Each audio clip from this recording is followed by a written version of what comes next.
Bonjour à tous, bienvenue sur KTO. Aujourd'hui, un chemin de vie un peu particulier, puisqu'il s'agit, une fois n'est pas coutume, d'un récit historique, un témoignage, le témoignage d'un prêtre franciscain, aujourd'hui décédé, le père Géréon Goldman, qui a écrit ce livre, Un franciscain chez les SS, publié aux éditions de l'Emmanuel. Une expérience un peu à peine croyable, un peu atypique, puisque ce prêtre a été durant 5 ans SS. Aujourd'hui, pour nous parler du père Géréon Goldman, j'accueille Hubert de Torcy. Vous êtes éditeur aux éditions de l'Emmanuel. Hubert, bonjour. Bonjour. Donc on reviendra avec vous sur ce témoignage. Juste avant de démarrer, ça a été difficile d'éditer ce témoignage, puisque finalement il a écrit depuis 10-15 ans à peu près. Le père est décédé en 2003. Ça a été compliqué pour vous? C'est un joli coup pour les éditions, on va dire. J'espère que ce sera un beau coup, mais si en tout cas c'est un beau coup, ça veut dire que beaucoup de gens auront eu l'occasion d'avoir accès à ce témoignage, et donc peut-être d'être touchés par ce qu'il dit, et qui est si profond sur l'amour de Dieu pour chacun d'entre nous. Ça a été compliqué parce que c'était une traduction laborieuse. Et puis voilà, le texte est tellement magnifique et l'histoire est tellement belle qu'on se devait d'avoir vraiment un texte irréprochable. Qu'est-ce qui a retenu votre attention? Parce que les éditions de l'Emmanuel ne sont pas vraiment habituées à faire du récit historique, à faire de l'histoire même. Non, mais là, c'est vraiment le témoignage qui vous a intéressé. Voilà, c'est ça. On fait pas mal de témoignages, beaucoup d'ouvrages de témoignages. Je pense à Home Sweet Home de Scott Hahn notamment, qui avait connu aussi un très grand succès. Et donc là, c'est cet aspect-là, et en plus il y a un témoignage historique. C'est vraiment un livre dont on pense qu'il peut toucher un très large public, même au-delà du seul public croyant, un public qui pourrait être très intéressé uniquement par l'aspect historique, le fait de cette période de la guerre vue par un ennemi chrétien, voilà. Au cœur de l'action, et puis même au cœur de la tourmente, à nombreuses reprises, échappant à la mort. Voilà. Plus d'une fois. Un prêtre chez les franciscains. Donc avant de revenir en détail sur ce long parcours, je vais laisser la parole à Laure, qui comme chaque semaine dresse le portrait. Alors aujourd'hui, c'est pas notre invité, c'est le père Géréon Goldman. Vous allez en quelques mots nous retracer sa vie. Laure, bonjour. Bonjour Frédéric. Alors Géréon Goldman, son vrai nom c'est Karl, est né en 1916 en Allemagne, dans la petite ville de Ziegenham, avant de partir pour Fulda, qui est le bastion de la foi catholique allemande. Issu d'une famille catholique de 7 garçons, il prend conscience de sa vocation à 8 ans lors d'une conférence d'un franciscain missionnaire au Japon. Il entre donc à l'âge de 20 ans au monastère franciscain de Fulda. Et 3 ans plus tard, il est tout juste formé en philosophie. Le jeune novice rentre chez les SS et là, il va découvrir la brutalité des camps de concentration, de formation des nazis. Devenu donc soldat malgré lui, il parcourt la Pologne, la Russie, la France et l'Italie comme infirmier militaire. Et à partir de ce moment-là, débute pour lui une brûlante partie de cache-cache contre la mort. Et à force de venir en aide aux curés et aux civils français, la Gestapo se méfie de lui. 28 chefs d'accusation lui valent même un procès à Cologne, dont il sort acquitté in extremis. Quelques années plus tard, en juin 1944, alors qu'il est prisonnier en Afrique du Nord, il est ordonné prêtre en Algérie, après avoir arraché un passe-droit à Pie XII parce qu'il n'avait pas fini son séminaire. Et c'est dans cette région qu'il est aumônier dans plusieurs camps de prisonniers. Et après la guerre, jusqu'à sa mort en 2003, il réalise enfin son rêve en s'envolant pour le Japon, où il exerce sa mission au milieu des plus pauvres. Alors, à regarder cette vie, on prend bien conscience que la fiction peut être dépassée par la réalité, tellement la vie de Géréon semble incroyable, si ce n'est surprenante. Merci beaucoup, Laure. Oui, c'est ça, fiction et réalité. Merci. C'est vrai qu'à lire ce livre, on se demande si on n'est pas dans la fiction totale. On se demande même si c'est vraiment un récit historique. Le prêtre a l'air d'être tout le temps à l'endroit où il faut. Il est là au moment il prépare l'attentat contre Hitler. Quand il est condamné à mort, il y a toujours quelqu'un qui vient le secourir. Il échappe. C'est de manière étonnante. Oui. Presque. À chaque page, on se demande si c'est vrai, quoi. Oui, c'est vrai. J'ai même eu des journalistes qui m'ont appelé en me disant « Mais vous êtes sûr de votre coup, là? Parce que ça paraît tellement incroyable. » Alors, en même temps, le gros avantage, donc il y a un certain nombre de photos dans le livre, c'est un ouvrage quand même qui a été diffusé à plus de 200 000 exemplaires dans le monde, en langue américaine d'abord, en américain, et puis en Allemagne ensuite, au Japon, dans les pays asiatiques où il a été missionnaire pendant de nombreuses années. C'est la première fois donc qu'il est traduit en français, mais il y avait déjà dans les années 70 un autre ouvrage écrit par un témoin indirect qui s'appelle Joseph Seitz qui avait publié un livre qui a été traduit en français dans les années 70 et qui s'appelait à l'époque Franciscain malgré les SS, et qui raconte la même vie de Jérôme Goldman, mais vue par un tiers. Et donc j'ai eu l'occasion de lire ce livre qu'on ne trouve plus aujourd'hui. Et c'est la même histoire, bien entendu. Hein, Joseph Seitz, en fait, a connu le père Jérôme Goldman dans le camp de Ksar el-Souk en 1943, où il était lui-même également prisonnier. Puis ensuite, il a accompagné le père Jérôme Goldman dans son apostolat en Inde. Et il avait fait ce livre pour faire connaître le père Jérôme, qui était toujours, un peu comme tous ces grands fondateurs, à la recherche d'argent pour ces pauvres au Japon. Parce qu'au Japon, oui, alors c'est une seconde partie de sa vie dont on parlera peut-être moins, parce que les livres s'arrêtent en fait à la fin de la guerre, à peu près. Exactement. Au Japon, c'est une sorte de star, un peu l'image de l'abbé Pierre. C'est l'équivalent de Sœur Emmanuel Aucaire ou de Mère Teresa en Inde. C'est vraiment... il a donné sa vie comme chiffonnier pour les populations pauvres du Japon au lendemain de la guerre. Il a fait un travail d'évangélisation incroyable là-bas. Il a construit des églises, il a construit des centres de formation. Il a reçu la plus haute distinction qu'il est possible de remettre à un étranger au Japon. C'est vraiment quelqu'un de fameux là-bas. Il a passé plus de 50 ans de sa vie comme chiffonnier, donc l'essentiel de sa vie là-bas. Et puis le Japon, c'est aussi un rêve ou une sorte de prière d'enfant, ça nous amène à cette première photo qu'on a choisie ensemble. Alors c'était pas celle-ci, mais c'est pas très grave. C'est le père qui a eu une petite dizaine d'années. Sa mère vient de mourir. Il est en compagnie d'une sœur. Exactement. Sœur Solana. Voilà. Et donc il a 8 ans quand il perd sa mère, effectivement. Et c'est donc forcément un drame dans la vie de ce petit garçon, comme pour tout à chacun.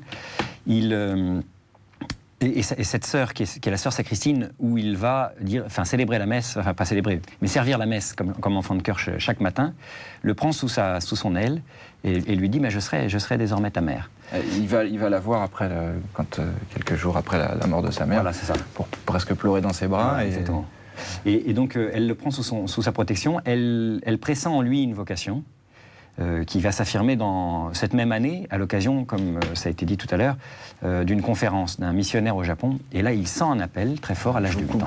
Et donc là, il est ici avec sa droite. Exactement. Avec ses frères et sœurs, et puis cette fameuse sœur qui priera pour lui pendant 20 ans pour qu'il... Exactement. Elle va faire une sorte de pacte avec le bon Dieu, une sorte de bail de 20 ans, en disant, voilà, Seigneur, je t'offre ma vie, mes prières, mes efforts, pour la vocation de ce jeune enfant, il a aujourd'hui 8 ans, pour que dans 20 ans, il soit ordonné prêtre.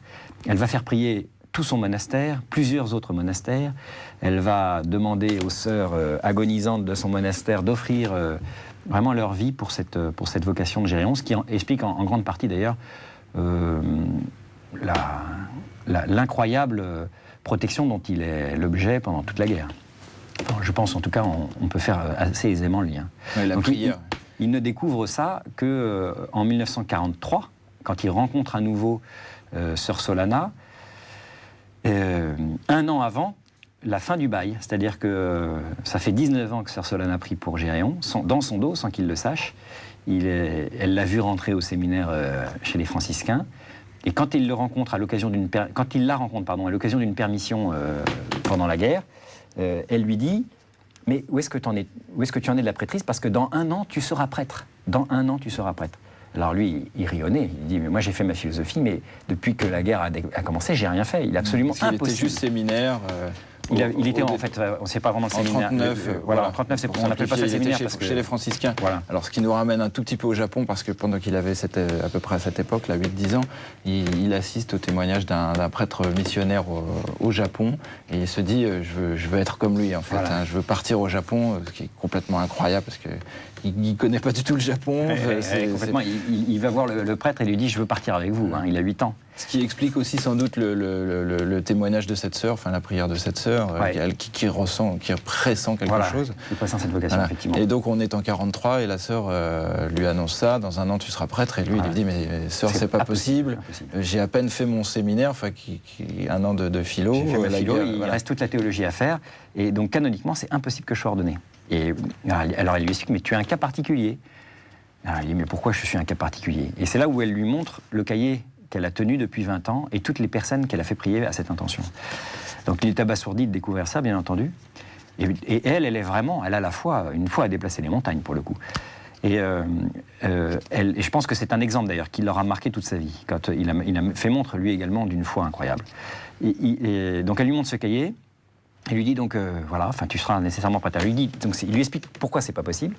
Et il dit, mais qui a fait ces lois? C'est l'Église qui a fait ces lois, c'est le pape qui fait que je ne pourrais pas être ordonné prêtre. Quand vous avez fait votre bail de 20 ans, vous ne pouviez pas savoir qu'une guerre allait être déclarée, qui va tout retarder. Alors elle dit, mais tu manques de foi, si le pape a fait ses règles, il peut donc les défaire, il faut que tu ailles voir le pape. Alors on est en 43, imagine bien la situation, il se dit, elle est complètement folle, la pauvre sœur.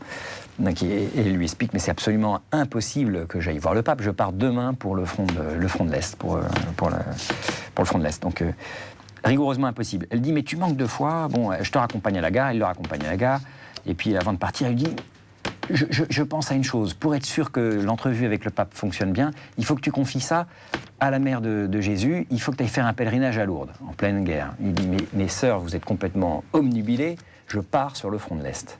Et puis à ce moment-là, au moment où le train s'apprête à partir, enfin le lendemain, il s'apprête à partir effectivement sur le front de l'Est, il est appelé, parce que, comme vous le disiez tout à l'heure, ou c'était peut-être l'autre personne tout à l'heure qui le disait, il est soupçonné d'avoir fait partie, d'avoir comploté contre le régime, et donc il est descendu du train et puis transféré à Pau pour être interrogé, et puis pour son procès et répondre au chef d'accusation.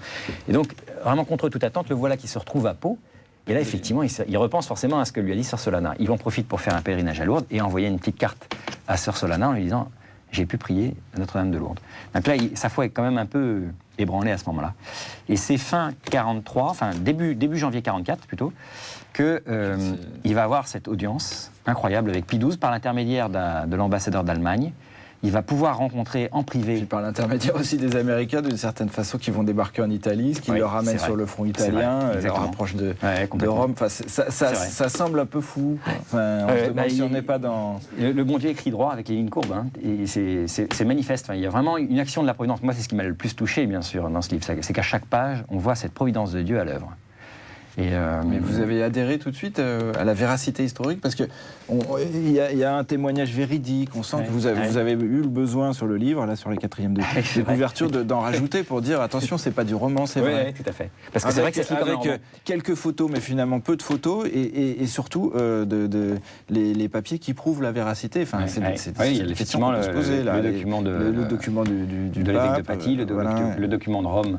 Enfin, le document de la congrégation des religieux, suite à l'audience avec Pie XII, donnant la possibilité de se faire ordonner. Va lui donner la possibilité. Pie XII va se laisser convaincre par ce jeune soldat. Toujours pareil, pour rentrer au Vatican, c'est une vraie histoire. Et il va réussir finalement à rentrer au Vatican, à rencontrer le pape, qui va l'écouter et qui va finalement lui... Qui va effectivement donc lui donner cette autorisation. Alors, c'était pas un caprice de sa part, hein. Il se trouve qu'il était constamment sur le front et au contact des mourants, des morts. Il était à l'époque infirmier. Et il souffrait terriblement de ne pas pouvoir donner l'absolution et l'extrême onction à tous ces soldats qui mouraient. Donc il avait déjà eu le courage, il apportait la communion à ces mourants, quels qu'ils soient, hein, qu'ils soient américains ou allemands. Juste, on va voir la deuxième photo, comme ça on va le voir en officier de la Wehrmacht. Pour le coup, il est plus SS, mais bon, voilà, on est à peu près à ces années-là. C'est quand il ressemble à ça quand il est en Italie et quand il est en 43. Non, là, on est en 39, hein, en fait. Et là, on est en 39 et il est SS à ce moment-là. Donc c'est pas la photo de la couverture. La photo de la couverture est en 43, effectivement. Alors moi, là c'est dans votre livre. Hein, fin 43 pendant la bataille d'Italie. Ah bon, alors c'est moi qui... C'est pour ça que j'avais choisi cette photo, mais c'est pas grave. Ah oui, exactement. Ah, oui, vous avez raison. Donc la 43, c'est à peu près à ce moment-là qu'il voit le pape. Voilà. Il y a aussi cet épisode où, alors c'est un tout petit peu avant le pape, c'est pour ça qu'il pouvait donner l'absolution, il va chercher, il est sur le front italien, ses amis soldats meurent autour de lui, il va chercher un prêtre ou un évêque pour donner l'absolution, l'évêque refuse de venir. L'évêque de Paty, voilà. Et lui sort son arme. Alors c'est la seule fois où il sort son arme. Il n'a jamais tiré une seule balle de toute la guerre. Ça c'est aussi incroyable parce qu'il a quand même été constamment sur le front, que ce soit donc sur le front de l'Est en Pologne et puis surtout cette campagne d'Italie qui va durer pas mal pour lui. Donc la seule fois où il sort son pistolet, c'est effectivement contre l'évêque de Paty qui refuse non seulement donc effectivement de descendre dans le feu et la tourmente la plus terrible, mais et qui bien entendu est très impressionné par ce soldat SS qui débarque et qui demande à récupérer les hosties consacrées pour les donner aux mourants. Et donc l'évêque de Paty refuse refuse, mais bon, finalement accepte de rédiger un petit mot qu'on a comme document. On a ce document. On voit l'écriture toute tremblante de l'évêque qui accepte qui lui donne l'autorisation de récupérer dans les églises, à chaque fois où il passe, les hosties pour pouvoir les distribuer aux mourants, effectivement. Ouais. Donc il va faire pendant toute la campagne en Italie avec le Saint-Sacrement. Il va se promener toujours avec ce Saint-Sacrement, effectivement, pour donner la communion, et puis jusqu'à ce qu'il soit fait prisonnier, en fait. Alors qu'il, grâce au document de Pie XII, il s'apprêtait à être ordonné prêtre, il avait pris rendez-vous avec le père abbé du Mont-Cassin, qui avait rang d'évêque, et le rendez-vous était pris pour son ordination. Et puis malheureusement, il y a une nouvelle offensive qui fait qu'il ne peut pas se rendre au rendez-vous. Et puis quelques jours après, il est fait prisonnier, transféré en avion dans un camp de prisonniers français, d'abord en Algérie. C'est là qu'il va pouvoir être ordonné prêtre. Et voilà, là il va suivre une sorte de séminaire derrière les barbelés. Du pape qui à la fois le sert et le dessert, parce qu'on le prend aussi pour un espion, un personnage un peu trop important. Est-ce qu'il est nazi? Est-ce qu'il est chrétien? Est-ce qu'il est... Enfin, c'est vraiment... bon, en même temps, c'est vrai qu'on découvre l'armée allemande de l'intérieur. On n'a pas ces espèces de bourreaux qu'on a l'habitude de voir. On a des gens, même à Himmler, qui acceptent Alors, ça reste quand même ça resterait difficile, bon SS, oui, mais on n'est pas dans cette logique comme ça de coup près qui tombe pour rien. On sent que lui arrive à naviguer là-dedans, à faire un peu de résistance comme il peut. Bon, ce qui est quand même étonnant, je vous l'avoue, c'est qu'en 1942 à peu près, il visite le camp de Dachau. Oui. Bon, ça se fait dans des circonstances aussi étonnantes. Il veut aller voir Dachau parce qu'il en a entendu parler. Il arrive à l'entrée et puis là, c'est un de ses... Et là, il se rend compte de la... Il se rend compte, il y a 25 lignes à peu près. C'est très court. C'est-à-dire qu'il ne voit pas tout à Dachau, mais en tout cas, il pressent et il se rend compte que voilà, la solution nazie, l'idéologie nazie est en œuvre et dans toute sa barbarie et dans toute son horreur. C'est à ce moment-là, en tout cas, qu'il prend vraiment conscience que ce dont il était persuadé intellectuellement, après avoir lu les écrits d'Hitler, etc., parce que depuis le début, il est anti-nazi, il est incorporé dans la SS. Mais en même temps, il fait partie du rouage. Comment ça se fait qu'il n'ait pas pu sortir de ça? Déjà, comme tous les jeunes Allemands de l'époque, quand la guerre démarre en 1939, il a 23 ans, et bien évidemment, il est enrôlé dans l'armée. Alors, il se trouve que lui, là où d'autres... Il commence à faire ses classes, en fait, en 1939. Et là, avec un petit groupe de 7-8 séminaristes, ils sont repérés pour leur vivacité intellectuelle, leur courage physique, leur force physique. Et du coup, la SS les repère et les prend pour eux. Par l'entremise d'Himmler. Alors, pas à ce moment-là, en fait. La SS les prend pour eux parce qu'elle les repère comme étant particulièrement brillants. Elle se dit, nous, c'est l'unité d'élite, c'est avec des gens comme ça qu'on va gagner la guerre. Elle les prend pour eux. Donc, ils sont versés dans une unité SS. Alors que c'est des véritables... ils sont dans une hostilité complète par rapport à l'idéologie nazie. Comme jeunes Allemands, ils n'ont rien par rapport à la Wehrmacht. L'Allemagne est en guerre. Ce sont des patriotes, malgré tout. Mais ils ne sacrifient rien de leur foi chrétienne à l'idéologie nazie. Donc pendant tout le temps où ils vont faire partie de cette SS, ils vont à chaque fois contester, s'opposer. Ça leur attirera souvent des foudres et affirmer leur foi de manière courageuse et parfois... je dirais souvent, il a un toupet incroyable. Il renverse des situations avec son discours. C'est assez impressionnant. Et puis effectivement, il y a un moment où il y a un exercice d'entraînement, ça se passe en Pologne, auquel assiste Himmler.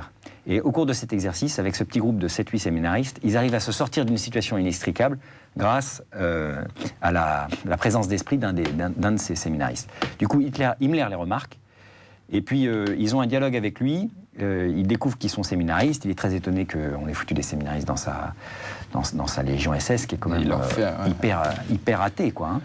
Et il leur fait un passe-droit. C'est-à-dire qu'il bénéficie d'une sorte de protection d'Himmler qui leur permet, à l'intérieur de l'unité SS, de vivre une vie de prière, de vivre les offices, d'aller à la messe, etc. Ce qui est absolument incroyable, effectivement. Et ça dure un an environ, un an et demi. Et puis jusqu'au moment où ça craque, c'est-à-dire qu'en 1941... un nouvel affront, et cette fois, Himmler va trancher dans l'autre sens. Voilà. En fait, il va retourner dans la Wehrmacht. Voilà, exactement. Himmler va considérer qu'il est indigne d'être SS. Et bon, mais même si, effectivement, il n'a pas participé activement soit à l'idéologie nazie, etc., même s'il a fait une résistance passive, il a été à Paris, il a fait passer un certain nombre d'écrits évangéliques, etc. Enfin, et puis de nourriture pour des gens qui n'avaient plus rien à manger à Paris. Mais il a quand même participé d'une façon involontaire à cette machinerie de guerre. Oui, enfin, oui, mais il a été officier, à la fin il était officier, il menait des hommes. Mais dans la Wehrmacht, à partir de 41, dans la Wehrmacht, mais je dirais... mais c'est vrai qu'on peut pas le reprocher. Non, bien sûr, on ne peut pas juger, hein, on ne sait pas ce qu'on aurait fait nous, mais... on n'aurait pas eu le choix, on aurait été aussi militaire. Enfin, on aurait été allemand à 23 ans en 1940, je dirais même le... Non, mais est-ce qu'il faut en faire un héros, ou est-ce que les héros ne sont pas ceux qui sont morts dans les camps, quoi? Moi, je dirais, il y a eu aussi, heureusement, on parle là du côté français, mais je veux dire que l'Allemagne était en guerre aussi contre la France. Il y a eu, je pense, des exemples de bravoure, de dévouement, y compris dans l'armée allemande. Il y a eu une bonne partie même des généraux de la Wehrmacht étaient profondément anti-nazis. Et pour une part, ce sont eux qui ont tenté ces attentats contre Hitler. Il y a eu des actes de bravoure et d'héroïsme dans cette armée, avec des hommes, de grands chrétiens qui se sont farouchement opposés à Hitler, et puis en même temps qui ont fait leur métier de soldat. Je veux dire que... Mais ça, il n'en parle pas dans le livre, en fait, de problèmes de conscience qu'il pourrait ou qu'il aurait pu avoir. Mais il n'avait pas de problème de conscience à avoir. Son pays était en guerre, il était soldat allemand, il défendait son pays. Alors, il a eu la chance, et d'une certaine manière, il a été, grâce à Dieu, il a été préservé, parce qu'à chaque fois, il a été des postes, d'abord dans les transmissions, ensuite comme interprète, et enfin comme infirmier.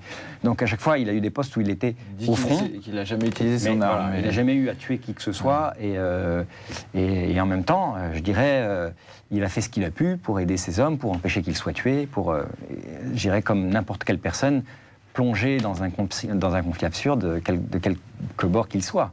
Là, je dirais, il n'y a pas de conscience. Enfin, lui, il n'a jamais renié sa foi, au contraire, c'est un vrai témoignage. Alors ça, on va le découvrir avec cette troisième photo, quelques années après-guerre, où il est désincorporé, il est libéré. Parce que là, il est en habit franciscain même, oui. Voilà, et il réalise en fait à la fin de la guerre que cet incroyable destin, ces ficelles qui ont pu l'aider à sortir de situations inextricables, c'est la prière à la fois de cette première sœur, c'est la prière de... voilà, le film. Le livre, presque un film. Ouais, le livre termine sur cette prière, en fait, où peut-être c'est là qu'il comprend aussi ces 7-8 années de guerre. C'est vrai, on comprend. Alors, on va peut-être pas tout dire pour que le lecteur puisse aussi savourer, mais en tout cas, le dernier chapitre qui est sur le thème de la puissance de la prière, qui est cette expérience qu'il fait 2 ou 3 ans après la guerre, grâce à un vieux prêtre ami de son père, qui lui recommande d'aller voir une religieuse dont il n'a jamais entendu parler, dans un monastère dont il n'a jamais entendu parler en Allemagne. Et donc, il rencontre effectivement dans ce monastère une sœur qui lui témoigne d'un certain nombre de choses, qu'on laissera au lecteur le jeu de découvrir, mais qui, en tout cas, moi, comme lecteur, me permet de comprendre pourquoi il a bénéficié effectivement d'une telle protection de la Providence pendant toutes ces années de guerre. C'est ça qui vous a touché, vous, dans ce... Moi, ça m'a énormément touché, ouais, effectivement, parce que...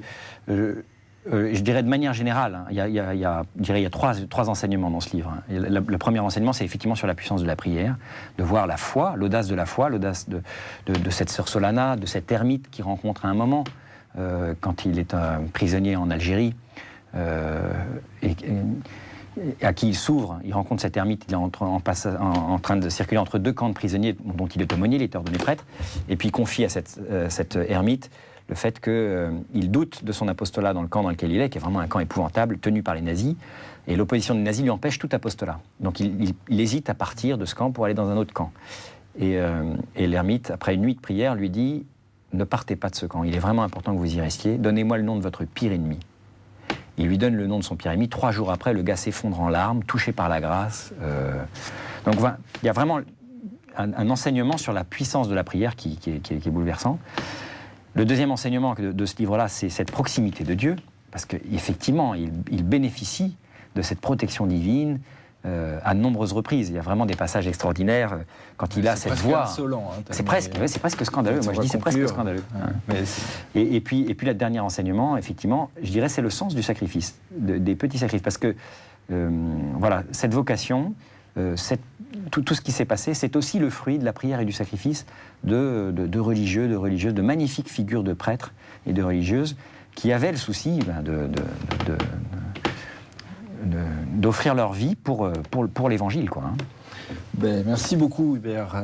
Donc, je rappelle le titre de ce livre, Un franciscain chez les SS, vraiment un livre historique en forme de roman, un beau témoignage. Merci à vous.